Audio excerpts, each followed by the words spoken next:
Now Yoshi's a character that's been rising to prominence lately, largely due to AMSA showing the character's potential and placing well at high profile tournaments.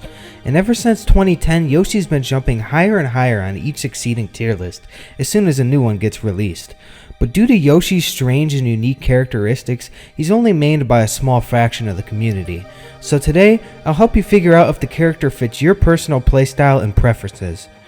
In terms of speed and acceleration, he's on the faster side, but not faster than many top tiers. He has a slightly faster run acceleration than Falco, but a slower initial dash. This means he can reliably get where he needs to be, but lacks the initial burst of speed to have an amazing dash dance. Due to his lower traction, he has an above average wave dash and decent grounded mobility.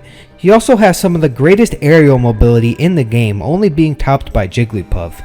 Yoshi's fastfall is excellent, and combining this with his top tier jabs means he does have effective pressure on shield. An important technique that improves his pressure even further is double jump canceling. Most likely, you already know that DJC is when you jump and immediately double jump from the ground, then attack afterwards to cancel your upward momentum and lands right on the ground. But it's important to realize that his low landing lag on aerials and excellent fast fall are what make his DJC so effective to begin with. This also supplies him with crazy and unorthodox platform movement. His defensive game is a mixed bag. On one hand, he's unable to jump out of his shield and has a slow roll animation. But to compensate, he possesses some unique defensive advantages that separate him from the rest of the cast. Parrying is a solid example of this. Although it requires strict timing, someone disciplined enough to constantly practice it can definitely master it and become consistent. The initial frames of invincibility are impervious to attacks and even grabs as well.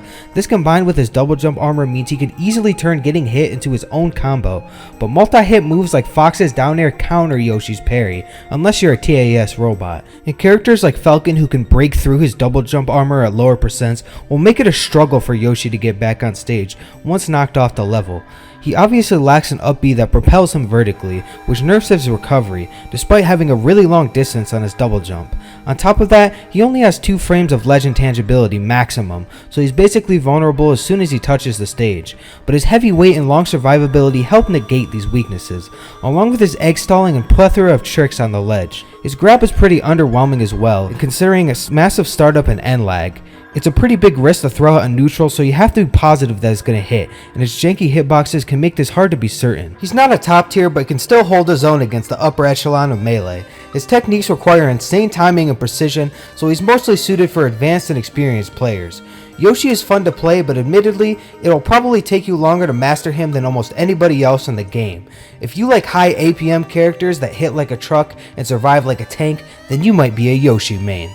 Here are the Yoshi stats. That's all for today. Thanks for watching.